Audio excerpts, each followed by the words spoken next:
Selamat pagi anak-anak, kembali lagi bersama Miss Grace. Hari ini Miss akan melanjutkan materi kita di pembelajaran 5 dan di pembelajaran 6. Untuk hari ini, materi yang akan kita pelajari yaitu tentang membandingkan dan mengurutkan panjang benda. Kira-kira bagaimana ya cara untuk membandingkan dan mengurutkan panjang benda tersebut? Kalau kemarin kita sudah belajar dan mengenal untuk mengukur benda atau mengukur panjang benda dengan satuan tidak baku, yaitu ada hasta, ada depa, ada jengkal, dan juga bisa menggunakan alat seperti klip, tusuk gigi, atau korek api ya. Nah, untuk hari ini kita akan membandingkan dan mengurutkan panjang benda tersebut. Nah, anak-anak coba perhatikan di modulnya.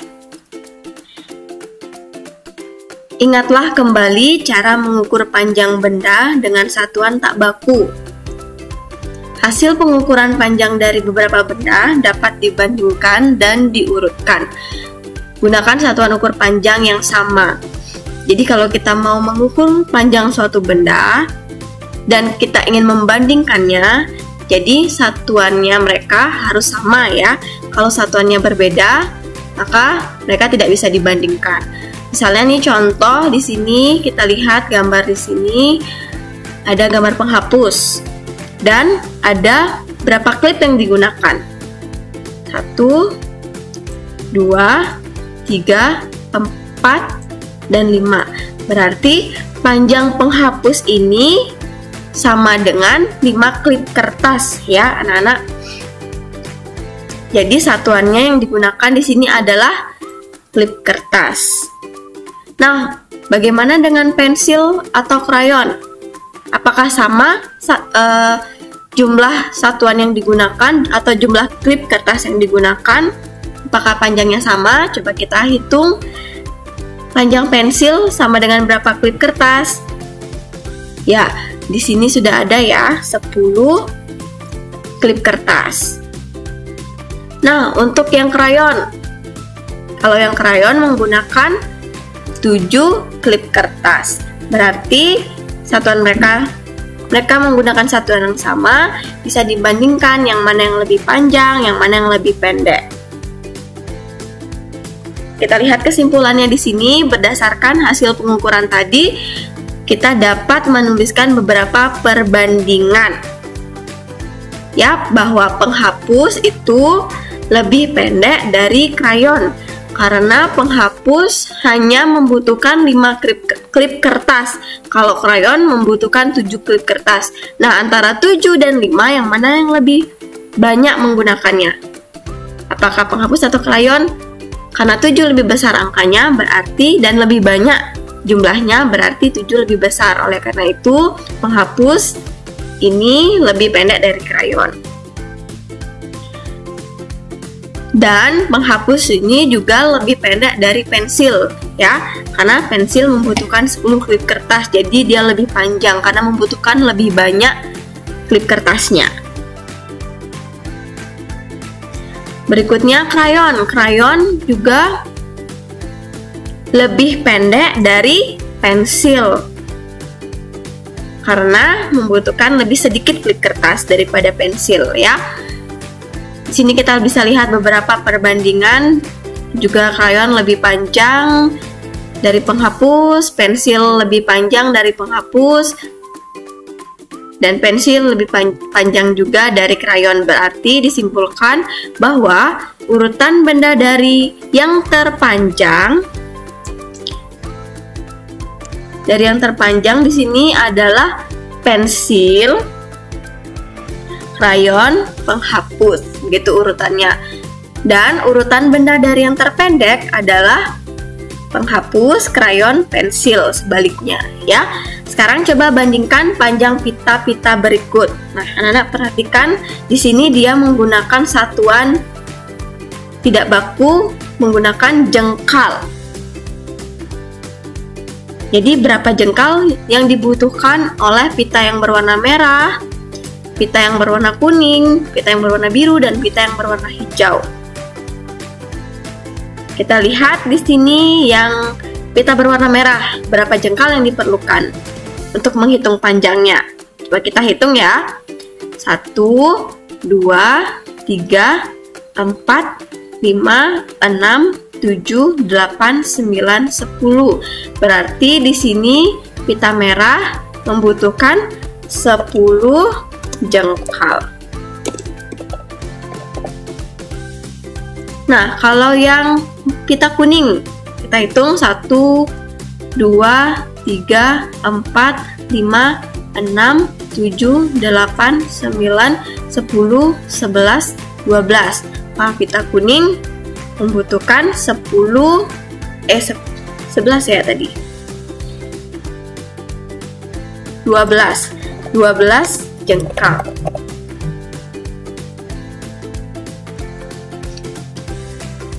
Yang pita biru 1, 2, 3, 4, 5.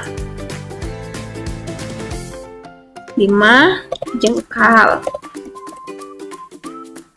Lalu yang pita hijau 1, 2, 3, 4, 5, 6, 7, 8. 8 jengkal.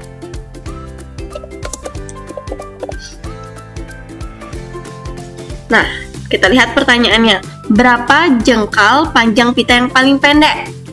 Dari antara pita-pita ini, yang mana yang menggunakan hitungan jengkal paling sedikit? Berarti itu yang paling pendek.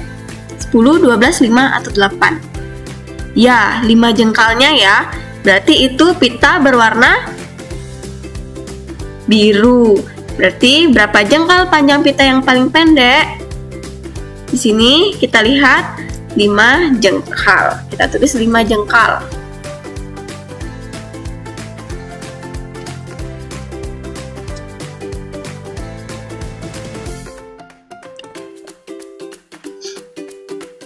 Ya, kita tulis 5 jengkal.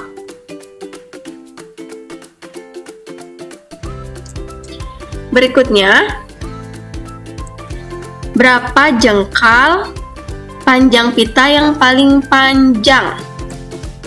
Kita lihat yang paling panjang yang membutuhkan paling banyak jengkal. Ya, 12 ya. Yang paling panjang adalah pita kuning. Yang ditanya berapa jengkal, berarti 12 jengkal.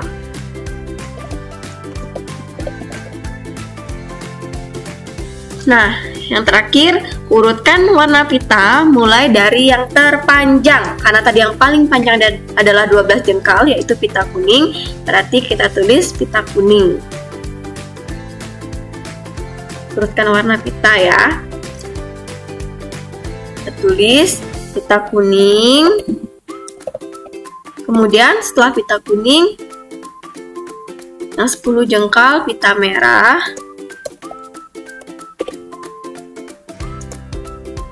Pita hijau dan biru. Jadi begitu urutannya.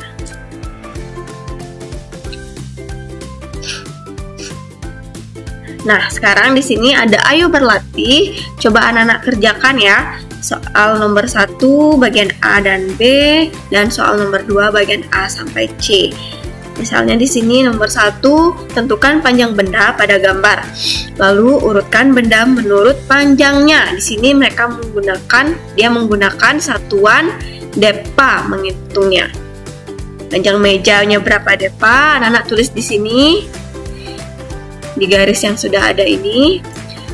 Terus yang panjang papan tulisnya berapa depa digunakan, tulis di bagian garis, dan juga rak buku ini membutuhkan berapa depa.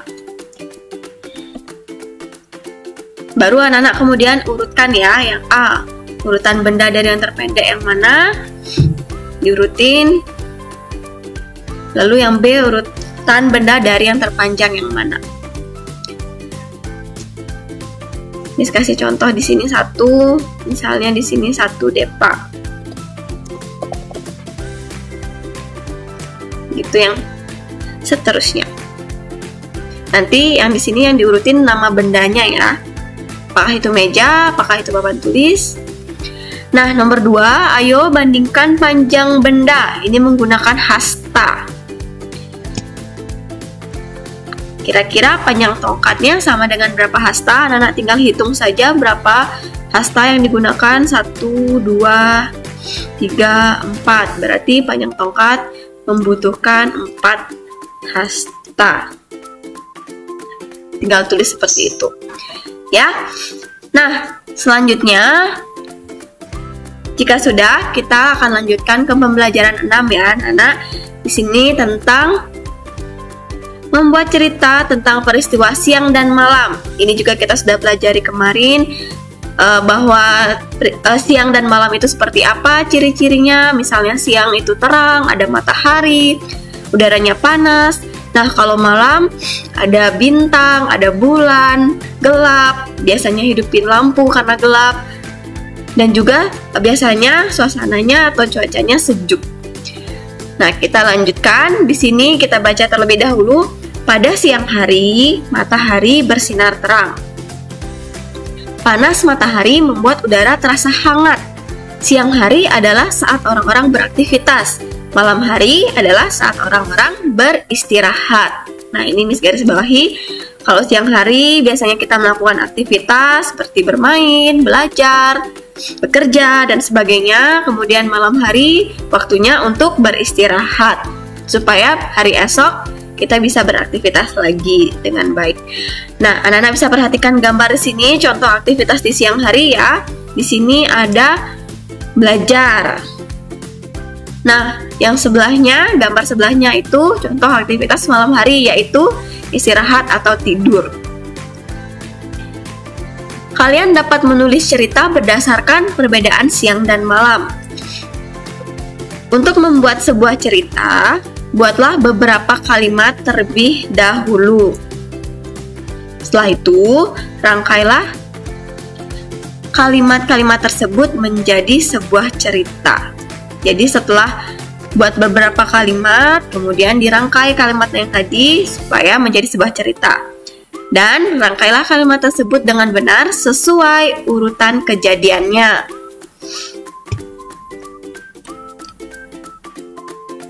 Nah, jika setelah itu anak-anak bisa membuat cerita berdasarkan gambar ya. Di keterampilan portofolio ini, 1. Buatlah 2 buah gambar tentang kegiatanmu pada siang hari dan malam hari. Mungkin siang hari seperti tadi, misalnya belajar, malam hari tidur. Buat gambar, anak-anak gambarnya boleh cari di internet atau boleh gambar sendiri, lalu diwarnai, nanti kerjakan di lampiran kertas lampiran ya, atau di buku, di selembar kertas intinya. Lalu buatlah kedua gambar tersebut pada selembar kertas. Dan tadi bilang, warnailah gambar tersebut agar menarik. Setelah itu, tulislah sebuah cerita sesuai gambar yang telah kamu buat. Jangan lupa memberi judul pada cerita yang kamu buat tersebut. Kumpulkan ceritamu tersebut kepada gurumu untuk dinilai. Jadi, anak-anak buat gambar. Nanti dari gambar yang sudah anak-anak buat itu, anak-anak buat sebuah cerita ya berdasarkan gambarnya. Misalnya di siang hari anak-anak membuat gambar bermain sepeda atau belajar, anak-anak buat cerita. Misalnya siang hari saya belajar, mengikuti pelajaran secara daring. Setelah saya belajar, saya terserah anak-anak apa yang anak-anak lakukan ya. Kemudian juga yang di malam hari itu, atau bisa digabung ceritanya, jadi rangkaian anak-anak, kegiatan anak-anak di siang hari sampai di malam hari anak-anak tidur, bisa ya. Nah, demikian untuk pelajaran hari ini. Mungkin jika ada yang kurang jelas untuk pembelajaran 5 dan 6 hari ini, anak-anak bisa tanyakan ya. Untuk yang kelas 1A ke Miss Grace dan yang kelas 1B ke Miss Erni.